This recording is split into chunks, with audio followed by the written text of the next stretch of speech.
All right, everyone. Welcome back. It's Monday. It's June 1st. Welcome to June. It is our last month of school.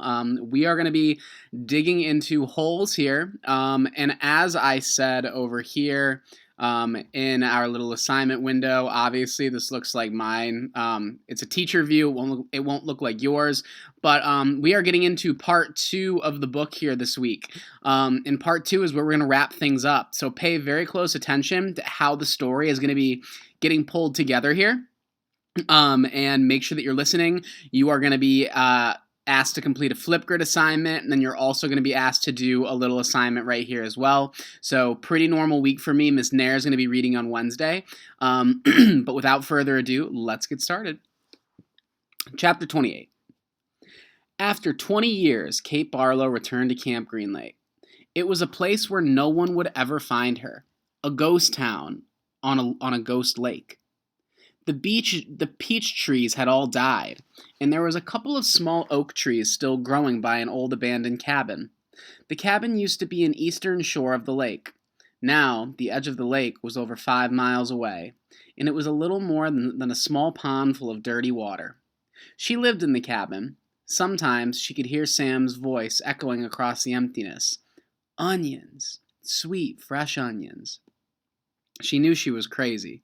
She knew she'd been crazy for the last 20 years. "Oh, Sam," she would say, speaking into the vast emptiness. "I know it's hot, but I feel so cold.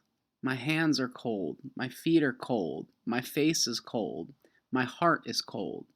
Sometimes she would hear him say, "I can fix that." And she'd feel his warm arm across her shoulder.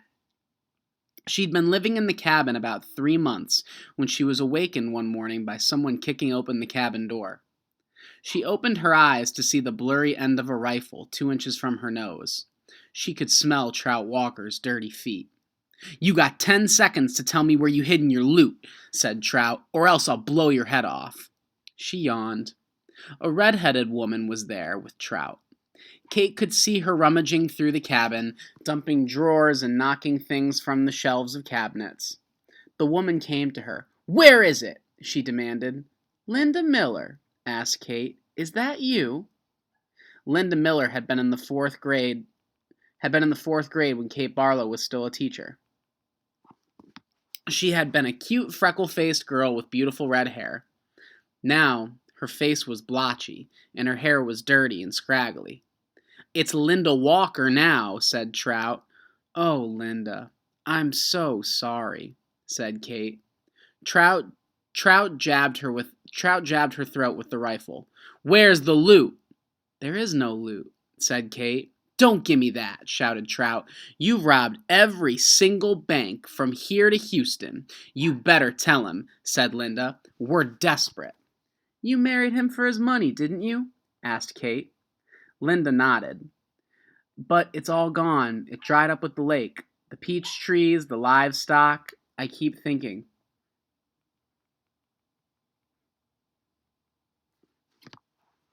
Sorry about that, I lost my place.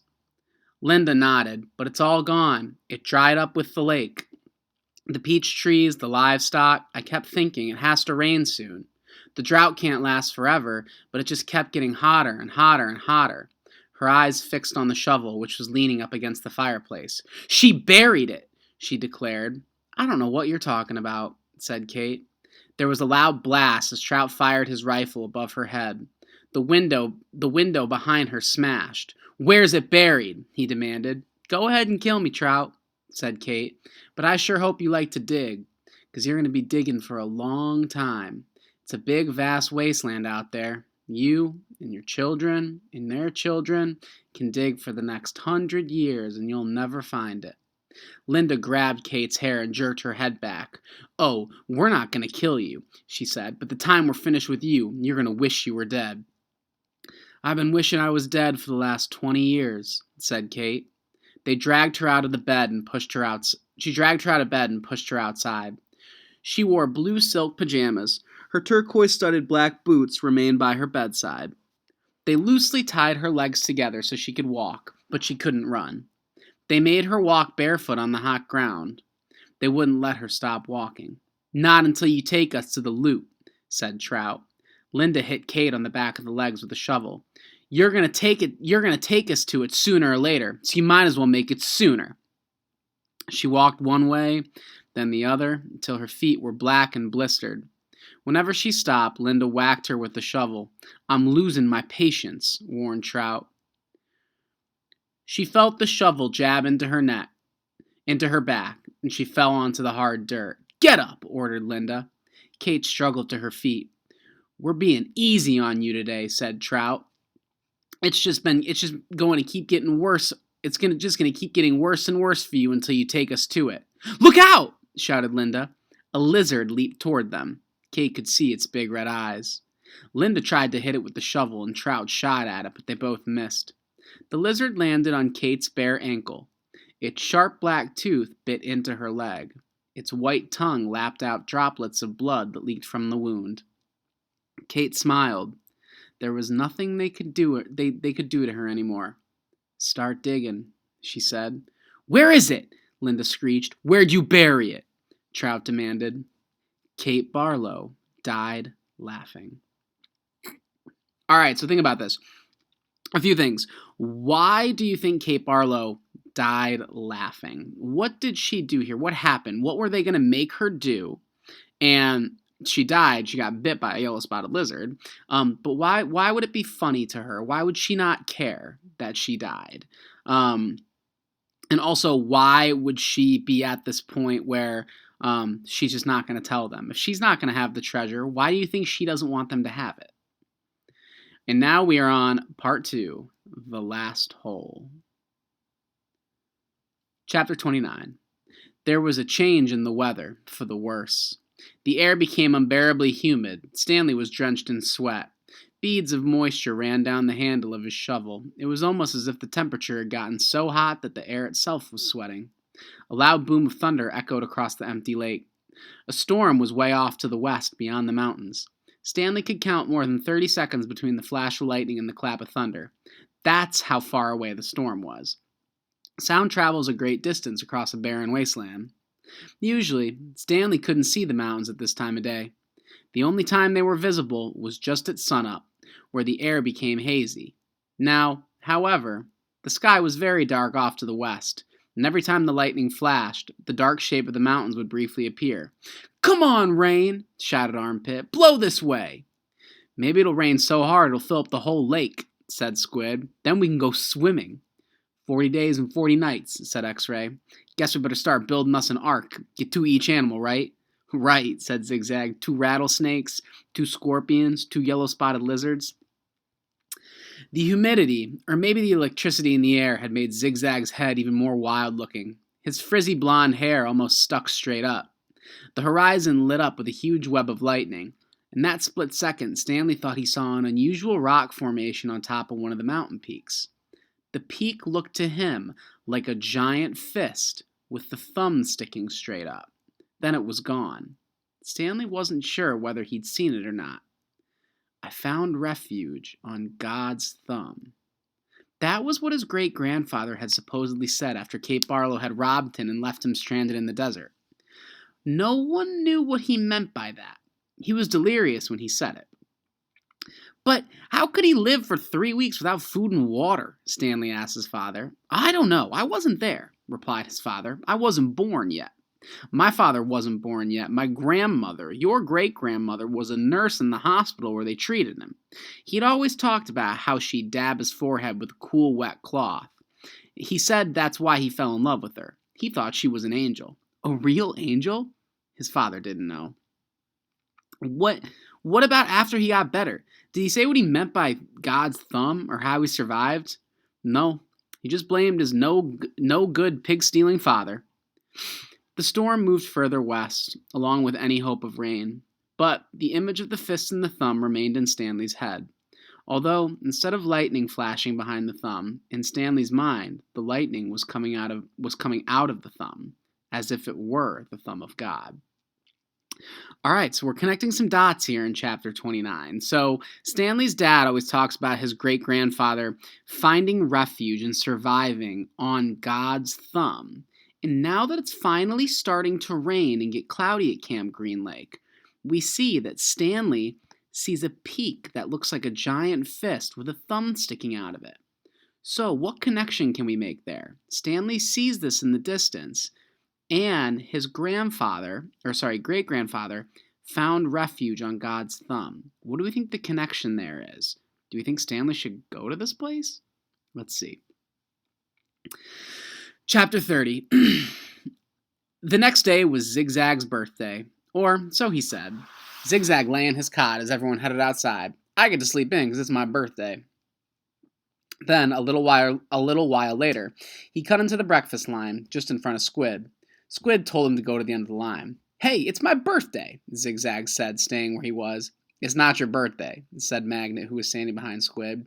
It is too, July 8th. Stanley was behind Magnet. He didn't know what day of the week it was, let alone the date. It could have been July 8th. How would Zigzag have known? He tried to figure out how long he'd been at Camp Green Lake. If indeed it was July 8th. I came here on May 24th, he said aloud. So that means I've been here 46 days, said Zero. Stanley was still trying to remember how many days there were in May and June. He looked at Zero. He learned not to doubt him when it comes to math. 46 days. Felt more like 1,000. He didn't dig a hole on the first day, and he hadn't dug one yet today. So that meant he had dug 44 holes. If it really was July 8th, can I get an extra carton of juice? Zigzag asked Mr. Sir. It's my birthday. To everyone's surprise, Mr. Sir gave it to him. Stanley dug his shovel into the dirt. Hole number 45. Hole number 45's the hardest, he said to himself. But that wasn't true, and he knew it. He was a lot stronger than he was when he first arrived. His body had adjusted somewhat to the heat and the harsh conditions. Mr. Sir was no longer depriving him of water. After having to get by on less water for a week or so, Stanley now felt that he had all the water he could want. Of course, it helped that Zero dug some of his hole for him each day, but that wasn't as great as everyone thought it was. He always felt awkward while Zero was digging his hole, unsure of what to do with himself. He usually stood around for a while before sitting off by himself on the ground with the sun beating down on him. It was better than digging, but not a lot better. When the sun came up a couple hours later, Stanley looked for the thumb of God. The mountains were a little more than dark shadows on the horizon. He thought he could make out a spot where the top of the mountain seemed to jut upward, but it didn't seem very impressive. A short time later, the mountains were no longer visible, hidden behind the glare of the sun reflecting off the dirty air. It was possible, he realized, that he was somewhere near where Kate Barlow had robbed his great-grandfather. If that really was her lipstick tube he'd found, then she must have lived somewhere around here. Stanley took his turn before lunch break. Stanley climbed out of his hole and Zero climbed down into it. Hey, caveman, said Zigzag, you should get a whip. Then if your slave doesn't dig fast enough, you can crack it across his back. He's not my slave, said Danley. We have a deal, that's all. A good deal for you, said Zigzag. It was Zero's idea, not mine. Don't you know, Zig, said X-Ray coming over, Caveman's doing Zero a big favor. Zero likes to dig holes. He sure is a nice guy to let Zero dig that hole for him, said Squid. Well, what about me? Asked Armpit. I like to dig holes too. Can I dig for you, Caveman, after Zero's finished? The other boys laughed. No, I want to, said Zigzag. It's my birthday. Stanley tried the best to ignore them. Zigzag kept at it. Come on, Caveman. Be a pal. Let me dig your hole. Stanley smiled as if it was just a big joke. When Mr. Pandansky arrived with water and lunch, Zigzag offered Stanley his place in line. Since you're so much better than me, Stanley remained where he was. I didn't say I was, but you're insulting him, Zig, said X-Ray. Why should Caveman take your place, when he deserves to be at the front? He's better than all of us, aren't you, Caveman? No, said Stanley. Sure you are, said X-Ray. Now come to the front of the line where you belong. It's okay, said Stanley. No, it's not okay. Get up here. Stanley hesitated, then moved to the front of the line. Well, this is a first, Mr. Pendinsky said, coming to the other side of the truck. He filled Stanley's canteen and handed him a sack lunch. Stanley was glad to get away. He sat down between his hole and Zero's. He was glad he'd be digging his own hole for the rest of the day. Maybe the other boys would leave him alone. Maybe he shouldn't let Zero dig for him anymore. But he needed to save his energy to be a good teacher. He bit into his sandwich, which contained some kind of meat and cheese mixture, and then that came in a can. Just about everything at Camp Green Lake came in a can. The supply truck came once a month. He glanced up to see Zigzag and Squid walking toward him.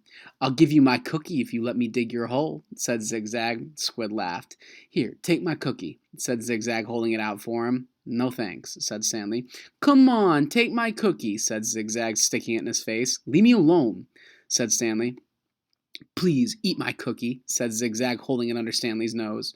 Squid laughed, and Stanley pushed it back away. Zigzag pushed him back. "Don't push me."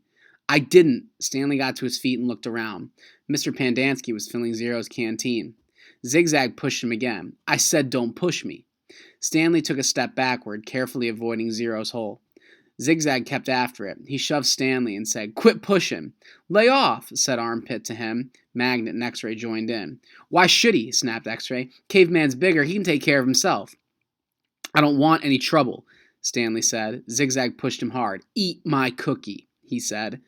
Stanley was glad to see Mr. Pandansky coming toward them along with Zero. "Hey, Mom," said Armpit, we're just fooling around." Oops, sorry. Got lost.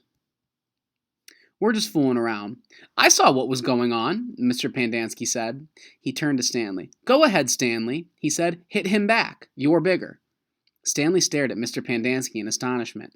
"Teach the bully a lesson," said Mr. Pandansky. Zigzag hit Stanley on the shoulder with his open hand.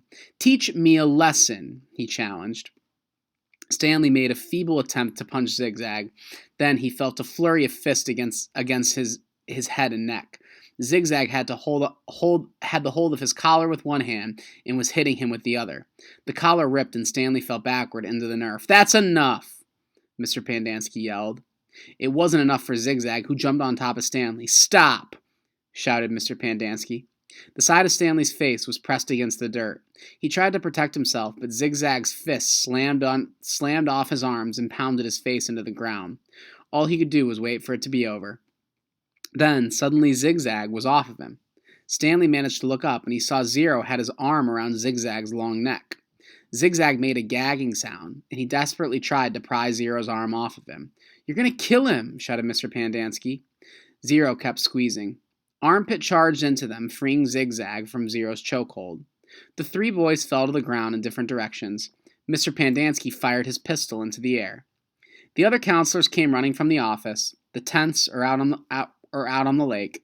They had their guns drawn, but holstered them when they saw the trouble was over. The warden looked over from her cabin. "There was a riot," Mr. Pandansky told her. "Zero almost strangled Ricky." The warden looked at Zigzag, who was still stretching and massaging his neck. Then she turned her attention to Stanley, who was obviously in the worst condition. "What happened to you?" "Nothing. It wasn't a riot." "Zigzag was beating up Caveman," said Armpit. "Then Zero started choking Zigzag, and I had to pull Zero off Zigzag. It was all over before Mom fired his gun." "They just got a little hot, that's all," said X-Ray. "You know how it is. In the sun all day. People get hot, right? But everything's cool now." "I see," the warden said. But she turned to Zigzag. "What's the matter? Didn't you get a puppy for your birthday?" "Zig's just a little hot," said X-Ray. "Out in the sun all day, you know how it is. The blood starts to boil." "Is that what happened, Zigzag?" asked the warden. "Yeah," said Zigzag. "Like X-Ray said, working hard in the sun all day while Caveman sits around doing nothing. My blood boiled." "Excuse me," said the warden. "Caveman digs his holes just like everyone else." Zigzag shrugged. "Sometimes." "Excuse me?" "Zero's been digging part of Caveman's hole every day," said Squid. The warden looked from Squid to Stanley to Zero. "I'm teaching him to read and write," said Stanley. "It's sort of a trade. The hole still gets dug, so what's it even matter who digs it?" "Excuse me," said the warden. "Isn't it more important for him to learn to read?" Stanley asked. "Doesn't that build character more than digging holes?" "That's his character," said the warden. "What about your character?" Stanley raised and lowered one shoulder. The warden turned to Zero. "Well, Zero, what have you learned so far?" Zero said nothing. "Have you been digging Caveman's hole for nothing?" The warden asked him. "He just likes to dig holes," said Mr. Pandansky. "Tell me what you learned yesterday," said the warden. "Surely you remember that." Zero said nothing. Mr. Pandansky laughed. He picked up his shovel and said, "You might as well try to teach this shovel how to read. It's got more brain than Zero." "The at sound," said Zero. "The at sound," repeated the warden. "Well then tell me, what does C-A-T spell?" Zero glanced around uneasily. Stanley knew he knew the answer. Zero just didn't like answering questions. "Cat," said Zero. Mr. Pandansky clapped his hands. "Bravo! Bravo! The boy's a genius!" F-A-T. Zero thought a moment. Stanley hadn't taught him the F sound yet. "F," whispered Zero. "Fat. Fat. Fat. How about H-A-T?" asked the warden. Stanley hadn't taught him the H sound either. Zero concentrated hard and then said, "Chat." All the counselors laughed. "Yeah, he's a genius, all right," said Mr. Pandansky. "He's so stupid, he doesn't even know he's stupid." Stanley didn't know why Mr. Pandansky seemed to have it in for Zero. If Mr. Pandansky had only thought about it, he'd realize it was very logical for Zero to think that the letter H made a sh sound. "Okay, from now on, I don't want anyone digging anyone else's hole," said the warden, "and no more reading lessons." "I'm not digging another hole," said Zero. "Good," said the warden. She turned to Stanley. You know why you're digging holes? Because it's good for you. It teaches you a lesson. If Zero digs a hole for you, then you're not learning your lesson, are you?" "I guess not." Stanley mumbled, although he knew they weren't digging just to learn a lesson. She was looking for something that belonged to Kissing Kate Barlow. "Why can't I dig my own hole but still teach Zero how to read?" he asked. "What's wrong with that?" "I'll tell you what's wrong with that," said the warden. "It leads to trouble. Zero almost killed Zigzag." "It causes him stress," said Mr. Pandansky. "I know you mean well, Stanley, but face it, Zero's too stupid to learn to read. And that's what makes his blood boil, not the hot sun." "I'm not digging another hole," said Zero. Mr. Pandansky handed him a shovel. "Here, take it, Zero. It's all you'll ever be good for." Zero took the shovel, then swung it like a baseball bat. The metal blade smashed across Mr. Pandansky's face. His knees crumbled beneath him. He was unconscious before he hit the ground. The counselors drew their guns. Zero held the shovel out in front of him, as if he were trying to bat away the bullets. "I hate digging holes," he said. Then he slowly backed away. "Don't shoot him," said the warden. "He can't go anywhere. The last thing we need is an investigation." Zero kept backing up, out the past a cluster of holes the boys had been digging, then further and further out onto the lake. "He's going to have to come back for water," the warden said. Stanley noticed Zero's canteen lying on the ground near his hole. A couple of the counselors helped Mr. Pandansky back onto his feet and into his truck. Stanley looked out at Zero, who had disappeared into the haze. The warden ordered the counselors to take turns guarding the shower room and the rec room all day and all night. They were not to let Zero drink any water. When he returned, he would be brought directly to her.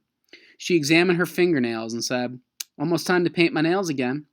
Before she left, she told the 6 remaining Group D boys that she still expected 7 holes. All right, so this is a great scene. I love this scene. Big cliffhanger that we're going to end with. Zero has just run away from Camp Green Lake after he hit Mr. Pandansky. So let's see what happens. I hope you enjoyed this. Get your flip grid and your assignments done. And good luck, everyone.